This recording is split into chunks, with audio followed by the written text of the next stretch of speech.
बच्चों, हमारा जो संविधान है जिसके अंदर हमारे सारे कानून, सारे अधिकार जो लिखित रूप से समाये हुए हैं, उसकी जो शुरुआत होती है बच्चों, वो होती है प्रस्तावना से, एक उद्देशिका से। उसमें बच्चों हमारे सारे मूल मंत्र लिखे होते हैं, जिन्होंने हमें स्वतंत्रता की लड़ाई जब हम कर रहे थे, उस समय हमें सबसे ज्यादा प्रेरणा दी थी, दिशा निर्देश दिए थे।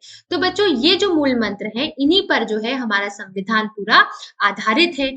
तो हम जो है इस प्रस्तावना को पढ़ करके पता लगा सकते हैं कि कौन-कौन से मूल मंत्रों पर हमारा संविधान जो है वो बना हुआ है। तो हम हमारी जो प्रस्तावना है उसको एक बार संक्षिप्त रूप से पढ़ते हैं, ताकि हमें जो है हमारे पूरे संविधान का आइडिया लग जाए। तो बच्चों चलिए एक बार जो है इस प्रस्तावना को पढ़ लेते हैं। तो ये है हमारी उद्देशिका यानी प्रस्तावना, भारत का संविधान। हम भारत के लोग भारत को एक संपूर्ण प्रभुत्व संपन्न, समाजवादी, पंथ निरपेक्ष, लोकतांत्रिक गणराज्य बनाने के लिए तथा उसके लिए समस्त नागरिकों को सामाजिक, आर्थिक, राजनीतिक न्याय, विचार, अभिव्यक्ति, विश्वास, धर्म और उपासना की स्वतंत्रता, प्रतिष्ठा और अवसर की समता प्राप्त कराने के लिए तथा उन सब में व्यक्ति की गरिमा और राष्ट्र की एकता और अखंडता सुनिश्चित करने के लिए बंधुता बढ़ाने के लिए दृढ़ संकल्प होकर अपनी इस संविधान सभा में आज तारीख 26 नवंबर 1950 को एकता द्वारा इस संविधान को अंगीकृत, अधिनियमित और आत्मसमर्पित करते हैं। चलिए बच्चों एक बार जो है हम इस प्रस्तावना को पढ़ते हैं, देखते हैं कि इनमें कौन-कौन से मूल्य लिखे हुए हैं और क्या-क्या इसमें लिखा हुआ है। तो लिखा हुआ है भारत का संविधान, उद्देशिका यानी कि प्रस्तावना। हम भारत के लोग भारत को एक संपूर्ण प्रभुत्व संपन्न, समाजवादी, पंथ निरपेक्ष, लोकतांत्रिक गणराज्य बनाने के लिए तथा उससे समस्त नागरिकों को सामाजिक, आर्थिक और राजनीतिक न्याय और उपासना की स्वतंत्रता, प्रतिष्ठा और अवसर की समता प्राप्त कराने के लिए तथा उन सब में व्यक्ति की गरिमा और राष्ट्र की एकता और अखंडता सुनिश्चित कराने वाली बंधुता बढ़ाने के लिए दृढ़ संकल्प होकर अपनी इस संविधान सभा में आज तारीख 26 नवंबर 1950 को एकदत द्वारा इस संविधान को अंगीकृत, अधिनियमित और आत्मसमर्पित करते हैं। तो इसमें बच्चों कौन कौन से मूल्य हैं, कितना प्यारी तरीके से हमारी जो प्रस्तावना है उसे बनाया गया है, पढ़ के मतलब मन एकदम प्रफुल्लित हो जाता है। तो बच्चों इसमें जो है कौन कौन सी मूल्यों के बारे में चर्चा की गई है, आप देख सकते हैं। संपूर्ण प्रभुत्व संपन्न, समाजवादी, पंथ निरपेक्ष, लोकतांत्रिक, गणराज्य, न्याय, समानता, स्वतंत्रता, इनकी बातें जो है वो की गई हैं। और कानून बनाते समय, अधिकार देते समय भी इन सारी चीजों का बहुत अच्छी तरीके से ध्यान रखा गया है। अब हम इन सारे मूल्यों को एक एक करके इनके बारे में महत्व इनका जानते हैं। तो पहला किससे शुरू करेंगे हम, प्रभुत्व संपन्न, यानी कि हमारे देश के लोगों के द्वारा जुड़ा हुआ कोई भी मामला जो हुआ या जो भी हमारे देश से जुड़ा मामला हुआ, उसका फैसला लेने के लिए हम लोग हैं, कोई भी बाहरी शक्ति हमारे फैसले लेने के लिए आदेश नहीं दे सकते कि हमें किस प्रकार से कौन सा फैसला लेना है। भारत जो है अपने सारे फैसले खुद लेगा, यानी कि प्रभुत्व संपन्न, यानी कि संपन्न है वो, अपने सारे फैसले लेने के लिए वो परिपक्व है। और यहाँ के जितने भी लोग हैं उन्हें अपनी जिंदगी के सारे फैसले लेने का खुद अधिकार, सर्वोच्च अधिकार जो है वो प्राप्त है। तो इसमें बच्चों सबसे पहला हम पढ़ेंगे प्रभुत्व संपन्न, यानी कि भारत के लोगों को अपने सभी मामलों में खुद का जो निर्णय लेने का पूरा अधिकार है। साथ में ही भारत से जुड़े सारे निर्णय लेने का अधिकार सिर्फ भारत के लोगों को है। कोई भी बाहरी शक्ति जो है हमें किसी भी प्रकार का आदेश नहीं दे सकती है। भारत के सारे डिसीजन जो है वो भारत के लोग, भारत की सरकार खुद लेगी। बच्चों अगली जो है वो होती है समाजवादी। ये कहता है कि हमारे जो समाज में जो संपत्ति प्राप्त होती है वो सामूहिक रूप से प्राप्त होती है, उसमें सबका कंट्रीब्यूशन होता है, सबका जो है उसमें हाथ होता है, तो उसका जो बंटवारा हो वो भी समान रूप से हो। यानी कि एक तरीके से ये जो मूल्य है समानता की बात करता है कि जो सरकार है वो जमीन और उद्योग से जुड़े जो कानून है वो इस प्रकार से बनाए कि उसमें जो असमानताएं हैं वो कम हो, आर्थिक असमानता है जिससे कि कम हो। तीसरा होता है बच्चों पंथ निरपेक्ष, यानी कि सेकुलरिज्म। यानी कि बच्चों आपको जो है, आप जो भी धर्म आप फॉलो करना चाहते हो, यानी कि बच्चों आप जो है, जो भी धर्म आपको मानना है, आप उसको धर्म को मानने के लिए पूरी तरीके से स्वतंत्र हो। हमारा जो देश है वो धर्म के नाम पर किसी भी प्रकार की असमानता नहीं कर सकता है। हमारा जो देश है वो किसी भी धर्म आधारित नहीं है, मतलब ऐसा नहीं है कि सिर्फ इस देश में सिर्फ एक धर्म चलेगा। जिसको जो धर्म फॉलो करना है उसकी उसे पूरी तरीके से स्वतंत्रता है, और उसके धर्म के आधार पर उसके साथ किसी भी प्रकार का भेदभाव नहीं हो सकता। कानून की नजर में सब सेम होते हैं, सब समान होते हैं। अगर कोई भी गलत काम करता है तो वो किसी भी धर्म का हो, किसी भी जाति का हो, उसे एक समान जो है वो दंड मिलेगा। हमें जो है पूरी तरीके से स्वतंत्रता है किसी भी धर्म को मानने की, उसकी आचरण करने की और उसका जो है प्रचार करने की। अब बच्चों जो हम हमारा अगला पढ़ेंगे वो है पंथ निरपेक्ष। यानी कि बच्चों हमारे यहाँ धर्म से जुड़ी हर प्रकार की स्वतंत्रता है। आप किसी भी धर्म को माने, आप किसी भी धर्म की मान्यताओं को माने, साथ में ही उसका आचरण करें, आप पूरी तरीके से स्वतंत्र हैं। आप उसका प्रचार करने के लिए पूरी तरीके से स्वतंत्र है। हमारा देश जो है किसी भी एक धर्म पे आधारित नहीं है, धर्म पे ही आधारित नहीं है। उसके जितने भी नियम कानून है वो सबके लिए जो है बराबर है। वो ये नहीं देखता है कि कौन किस धर्म का है। अगर किसी को सजा मिल रही है, वो किसी भी धर्म का है, उसे एक समान सजा जो है वो मिलेगी। अगर कोई अधिकारी काम कर रहा है, वो किसी भी धर्म का हो, उसे समान रूप से वेतन मिलेगी, उससे जो है समान रूप से जो है व्यवहार किया जाएगा। उसका धर्म जो है कहीं पर भी कोई भी काम नहीं रहेगा। बहुत से देश होते हैं बच्चों जो धर्मनिरपेक्ष नहीं होते हैं, जहाँ एक धर्म को फॉलो करने की ही स्वतंत्रता होती है, पर हमारे देश में ऐसा नहीं है। हम जो धर्म चाहे उसे अपना सकते हैं, उसका आचरण कर सकते हैं, उसका प्रचार कर सकते हैं। हमें किसी भी प्रकार की कोई रोक टोक नहीं रहती। यानी कि ऐसी सरकार का ऐसा स्वरूप बच्चों जहां पर हमें राजनीतिक अधिकार हो कि हम जो है, लोग जो है खुद अपने प्रतिनिधित्व को चुने, खुद जो है अपनी सरकार चुने, वो जाने कि कौन उनके लिए सबसे महत्वपूर्ण फैसले जो है वो ले सके। वो ऐसे प्रतिनिधित्व को चुनेंगे जो उनके प्रति जवाबदेह रहेंगे कि आपसे जो हमने काम करने को बोला था, आपने वो वादे पूरे किए हैं, वो नहीं किए हैं।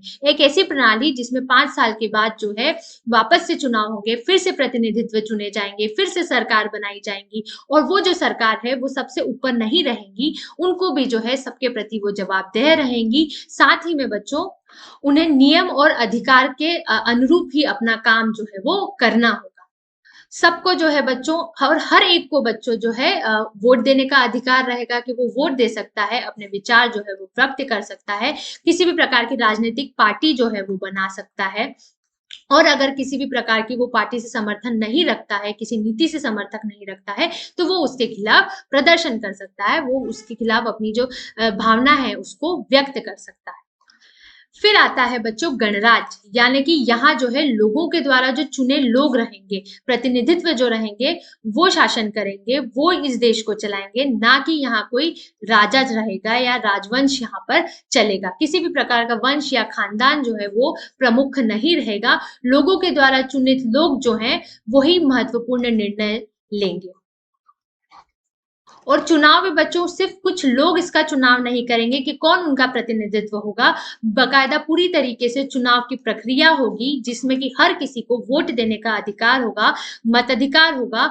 हर एक को एक मौका दिया जाएगा कि वो अपना प्रतिनिधित्व चुने, फिर उसमें से जो बहुमत जिसकी हासिल होगी वो प्रतिनिधित्व चुन करके आएगा। और उसको भी बच्चों समय सीमा तक ही वो चुना हुआ रहेगा। एक समय सीमा के बाद उसका जो समय है वो खत्म हो जाएगा, फिर से चुनाव होगा, नया प्रतिनिधित्व चुना जाएगा और फिर वो अपने सारे काम करेगा। इस प्रकार से बच्चों गणराज्य होगा, लोगों का राज्य होगा, ना कि किसी एक खानदान का या किसी वंश का या राजवंश का होगा। फिर बच्चों होता है न्याय। न्याय के आगे जो है हमारे यहाँ ऐसा न्याय होना चाहिए जिसके लिए कानून के सामने सब एक समान हो, चाहे वो किसी भी जाति का हो, चाहे वो किसी भी धर्म का हो, ये मान्य नहीं रखता है। चाहे वो कोई भी काम करता हो, वो कोई राजनेता हो या कोई वो हमारा फिल्मी सितारा हो, हर किसी के लिए जो है न्याय एक बराबर है। अगर वो किसी भी न्याय को तोड़ता है, अगर कोई भी व्यक्ति किसी भी नियम को तोड़ता है तो उसे समान रूप से जो है सजा दंड मिली जाएगी और जो व्यक्ति इससे प्रभावित हुआ है उसे न्याय मिला जाएगा। और ये जो न्याय है बच्चों, ये पूरी तरीके से किसी भी असमानता इसमें नहीं रहेगी। हर व्यक्ति के लिए जो न्याय है वो बराबर रहेगा। कोई भी भेदभाव जो है इसमें किसी भी प्रति से लिंग के आधार पर, धर्म के आधार पर, जाति के आधार पर नहीं किया जाएगा। साथ ही में बच्चों ये भी ध्यान रखने को कहा गया है कि सरकार जो कल्याण के काम करेंगी उसमें जो वंचित समूह हैं, जो थोड़े ज्यादा वंचित समूह हैं, जो जिन पर जो है पहले के ज़माने में बहुत ज़्यादा अत्याचार हुआ है या बहुत ज़्यादा जिनका शोषण हुआ है, उनका ख़ास करके इन चीज़ों में ध्यान रखा जाए ताकि इन्हें जो है पूरी तरीके से न्याय मिल सके। फिर बच्चों आती है हमारी स्वतंत्रता, कि बच्चों लोगों को जो है स्वतंत्रता रहे, क्योंकि हमारा जो हमने आजादी जो मांगी थी उसका सबसे मूल्य कारण जो था वो स्वतंत्रता ही थी। लोगों को किसी भी प्रकार की स्वतंत्रता नहीं थी।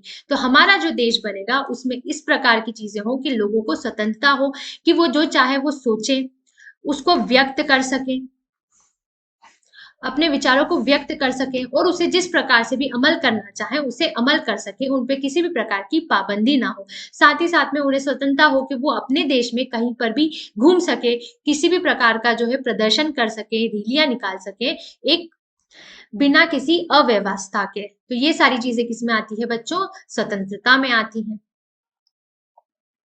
क्योंकि बच्चों एक और चीज मैं इसमें बोलना भूल गई थी कि क्योंकि बच्चों जब तक आप अच्छे विचारों को व्यक्त नहीं करेंगे तभी तक हमारे जो विचार है वो अच्छी तरीके से परिपक्व नहीं होंगे। अगर हमें हमारे विचारों को बढ़ाना है, अच्छे विचार लाने हैं, तो उसके लिए हमें एक दूसरे से उसको अभिव्यक्त करना बहुत ज्यादा जरूरी है। इसीलिए ये स्वतंत्रता हमारे लिए बहुत ज्यादा आवश्यक होती है, हर प्रकार की स्वतंत्रता।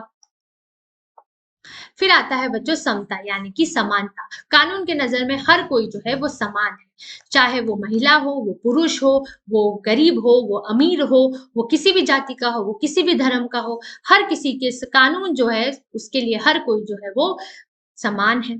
इसके माध्यम से संविधान में वो ये बताना चाह रहे थे कि हमारे यहाँ जितनी भी दूसरी असमानताएं जो मौजूद हैं उसे हमें जो है समाप्त करना होगा। जैसे कि हमारे यहाँ बहुत सारी बच्चों हमने देखा है कि छुआछूत की पहले एक प्रथा चलती थी, साथ ही में महिलाओं को जो है वो कमतर माना जाता था। और भी ऐसी बच्चों बहुत सारी क्रूर प्रथाएं, असमानताएं की जो है, हमारे यहाँ जातिवाद होता था जिसमें कुछ जातियों को बहुत ज्यादा निम्न माना जाता था। तो ये सारी चीजों को जो है वो समाप्त होनी चाहिए और सरकार जो है हर नागरिक को समान अवसर उपलब्ध कराना चाहिए, कि चाहे वो किसी भी जाति धर्म का हो, जितनी भी सरकारी नौकरियां हैं उसमें हर किसी को समान अवसर मिले। कहीं पर भी जो भी सरकारी सुविधाएं हैं उसमें हर किसी को समान चीजें मिले। वो जितनी भी हमारी सरकारी जगहें हैं, जैसे कि बगीचे हैं, हमारे मैदान है, खेल प्रशाल है, सिनेमा घर है, वहां पर किसी भी प्रकार का किसी के साथ भी भेदभाव जाति या धर्म के आधार पे ना हो या किसी भी आधार पे ना हो। सब में क्या रहे? समानता रहे, सब एक समान रहे। क्योंकि हमारे अंदर जो खून है सबके यहाँ एक जैसा खून है, सबके अंदर हड्डियां हैं बच्चों। तो फिर किस प्रकार की असमानता? हम जो है एक जैसे दिखते हैं, मतलब चेहरा अलग दिखता है पर हम सब मनुष्य हैं। तो फिर इसके अलावा हमें बस यही धर्म याद होना चाहिए कि हमारा धर्म जो है वो मानवता है। इसके अलावा किसी भी प्रकार की असमानता को हमें नहीं मानना चाहिए। इस मूल्य से बच्चों हमारा जो संविधान है, हमें प्रस्तावना जो है वो हमें ये बताना चाह रहा है कि हमें जो है अच्छा आचरण करना चाहिए। हमें जो है भाईचारे की जो भावना है वो हमेशा बनाए रखनी चाहिए। हम किसी भी धर्म के हों बच्चों, हम किसी भी जाति के हों, पर हमें जो है ये भाईचारा कभी नहीं भूलना चाहिए, क्योंकि हम सब सबसे पहले इंसान हैं, हम सब पहले मानव हैं। हमें हम सबको जो है इन अनेकता में एकता का जो हमारा हमेशा से नारा है उसको हमेशा बेखूबी निभाना चाहिए। सबको एक परिवार के सदस्य के रूप में रहना चाहिए, एक दूसरे की खुशी में दुख में शामिल होना चाहिए और ऐसा कोई भी कार्य नहीं करना चाहिए जिससे दूसरा नागरिक जो है वो उसको परेशानी हो या वो अपने आप को दूसरे नागरिक को हम कम समझे।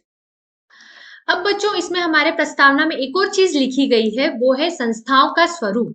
यानी कि संस्थाओं के स्वरूप से क्या कहना चाह रहे हैं ये उस शासन के चुनाव की प्रक्रिया के बारे में बात कर रहे हैं जो सरकार चलाएंगी। यानी कि बच्चों हमारे जो संविधान है उसने हर एक को अपनी शक्तियों के बारे में बता रखा है, कि जो एक प्रधानमंत्री है उनके पास कितनी शक्तियां हैं, वो क्या क्या काम कर सकते हैं। राष्ट्रपति जो एक अपने आप में संस्था है, उनके पास क्या क्या शक्तियां हैं। इस प्रकार से बच्चों हर कोई जो है किस प्रकार के फैसले ले सकता है बच्चों अब हम देखेंगे संस्थाओं का स्वरूप, यानी कि इससे क्या मतलब है कि चुनाव के बाद जो हमारी सरकार चलाते हैं उनके पास कितनी शक्तियां हैं, वो किस किस चीजों का इस्तेमाल कर सकते हैं, वो इसका दुरुपयोग ना करें, ये सारी चीजें जो है वो संविधान में लिखी गई है। ये निर्धारित करता है संविधानों का स्वरूप। अब जो है बच्चों हम देखेंगे संस्थाओं का स्वरूप, यानी कि किस प्रकार से अलग अलग संस्थाएं जो है वो हमारे देश में चलेंगी, किस प्रकार से शासन करेगी, यानी कि किस प्रकार से सरकार जो है वो चलेगी, उनके पास कितनी सारी शक्तियां होंगी, कौन कौन सी शक्तियों का वो कब कब इस्तेमाल कर सकते हैं, उनको कितना अधिकार है, ये सारी चीजें इसमें लिखी हुई हैं। जैसे कि बच्चों राष्ट्रपति कौन कौन सी शक्तियों का इस्तेमाल कर सकते हैं, वो क्या क्या नहीं कर सकते हैं, राष्ट्रपति किस हिसाब से काम करेंगे, ये सारी चीजें जो है वो इनमें लिखी हुई है। साथ ही में बच्चों हमारा जो संविधान है वो नागरिकों को कुछ अधिकार देता है, जैसे कि सबको वोट देने का अधिकार है, सबको कुछ स्वतंत्रताएं दी हुई हैं, समानता का अधिकार दिया हुआ है, शोषण के खिलाफ अधिकार दिया हुआ है, धर्म के लिए आप कोई सा भी धर्म अपनाए इसका अधिकार दिया हुआ है। ये बच्चों एक तरीके से जो अधिकार है ये लक्ष्मण रेखा तय कर देते हैं कि सरकार जो है इन अधिकारों के खिलाफ नहीं जा सकती। यानी कि इस संस्थाओं के स्वरूप से ये कहना चाह रहे हैं बच्चों कि बच्चों हमारा जो देश है वो सिर्फ एक व्यक्ति विशेष से नहीं चलता है, खूब सारे लोग प्रतिनिधित्व मिलके चलते हैं, तो बहुत सारी हमें संस्थाएं की आवश्यकता पड़ती है जो अलग अलग काम करके हमारे देश को जो है वो चलाते हैं। तो उन संस्थाओं का स्वरूप कैसा होगा वो संविधान में बताया गया है, किसके पास कितनी शक्ति होंगी, कौन कैसे फैसले ले सकता है, ये सारी चीजें इसमें बता दी गई है। अब बच्चों हम करते हैं एक प्रश्न। क्या ऐसा थोड़ी होता है कि बस पढ़ते जाएंगे और एग्जाम में देखेंगे प्रश्न? अभी से ही हमें प्रश्न करना शुरू कर देना है ताकि वहां पर जो है हम अच्छे तरीके से अपने आंसर्स दे सके। तो पहला प्रश्न क्या है, बहुत आसान सा प्रश्न है बच्चों, आप बहुत आसानी से कर सकते हो। पहला, रंगभेद क्या है और इसने दक्षिण अफ्रीका के मूल अश्वेत लोगों को कैसे प्रभावित किया है? ये तो हमने भाग 1 में ही मैम बहुत अच्छी तरीके से पढ़ लिया था। हमने कहा था रंगभेद यानी कि चमड़ी का जो रंग है उसके अनुसार जो है अगर किसी भी व्यक्तियों के साथ भेदभाव हो रहा है तो उसे जो है हम रंगभेद कहते हैं। ये हमने देखा था कि दक्षिण अफ्रीका में जो श्वेत लोग आए थे उन्होंने इस प्रकार की प्रणाली लगा दी थी कि वहां रंगभेद चलता था, जिसके माध्यम से क्या होता था कि लोगों को वो अलग थलग रखते थे, अलग अलग रखने की प्रणाली हो गई थी कि वहां पर उनके लिए जो बसें होती थी, जो अश्वेत लोग होते थे उनके लिए जो बसें होती थी, उनके जितनी भी पढ़ाई के जितने भी जरिए होते थे, क्लासरूम जो होते थे, इनको सबको अलग रखा जाता था। उनके रहने खाने की जो जगह होती थी वो भी अलग होती थी। वो श्वेत लोगों का परचम था, यानी कि श्वेत लोगों के यहाँ पे अगर उनके जाना होता था तो उन्हें परमिशन लेनी होती थी। इस प्रकार से उन्हें बहुत सारे हमने देखा था लोकतांत्रिक अधिकार जो थे उनसे भी वंचित कर दिया गया था। उन्हें वोट देने का अधिकार नहीं था, राजनीतिक क्रिया करने का कोई अधिकार नहीं था। इस प्रकार से उन्होंने जो ये रंग भेद है उसकी प्रणाली लगाने से दक्षिण अफ्रीका के जो अश्वेत लोग थे वो बहुत ज्यादा प्रभावित हुए थे। फिर उसके बाद उन्होंने उसके खिलाफ संघर्ष किया था, लड़ाई की थी और बाद में जो है उससे स्वतंत्रता प्राप्त की थी। प्रश्न 2 करेंगे, संविधान की प्रस्तावना का उद्देश्य क्या है? हमने कहा था कि प्रस्तावना में वो सारे मूल्य मंत्र शामिल है जो हमारे स्वतंत्रता के समय हमें प्रेरणा देते थे कि हमें जो हमारा स्वतंत्र भारत देखना है वो किस प्रकार से देखना है। साथ ही में बच्चों वो हमें संदेश देता है कि हमें भाईचारे के साथ रहना है, बंधुता के साथ रहना है, भाईचारे के साथ रहना है, बंधुता के साथ रहना है, समानता के साथ रहना है। साथ ही में बच्चों वो बताता है कि हर नागरिक को सामाजिक न्याय और आर्थिक न्याय हो गए, अपने सामाजिक न्याय हो गए, इसके सारे रूप जो है स्वतंत्रता के रूप जो है वो हमारे संविधान में शामिल है।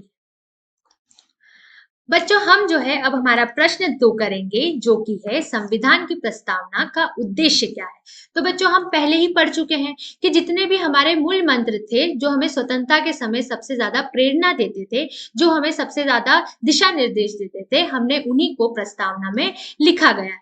साथ ही में ये हमें संदेश देते हैं कि हमें बंधुता के साथ रहना चाहिए, भाईचारे के साथ रहना चाहिए, हमारे देश की अखंडता को बनाए रखना चाहिए, अखंडता को बनाए रखना चाहिए। साथ ही में ये हमें सुनिश्चित करता है कि भारत के नागरिकों का ही सबसे सर्वोच्च स्थान इस देश में है और हमारे नागरिकों को आर्थिक, सामाजिक या किसी प्रकार का न्याय और स्वतंत्रता जो है वो इस संविधान के द्वारा दी गई है और इसके सारे रूप जो है इसमें शामिल है। ये सारे गुण के माध्यम से वो ये चीजें का उद्देश्य हमें देता है।